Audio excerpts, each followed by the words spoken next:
Sveiki, specialus kvietimas Antanui ir Aistei Guogoms ir Aurimui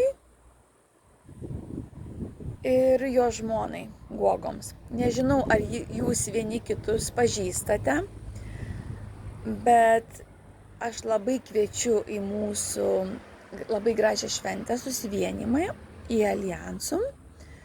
Ir aš manau, kad jūs labai išmintingi ir galingi žmonės, kurie tikrai labai galėsite padėti Lietuvai. Tai nuoširdus kvietimas jums. Tai kai susitiksite su Jevgenijumi, mes tikrai bendrausime. Tai laukiame jūsų. Specialus kvietimas jums. Be jūsų nebus mūsų. Ir atvirkščiai. Mes visi vienybėje, mes esame stiprus, tik vienybėje. Tai su meile kviečiu ir laukiu. Laukiame abu su Jevgenijum kompanijoje Aljansum. Iki.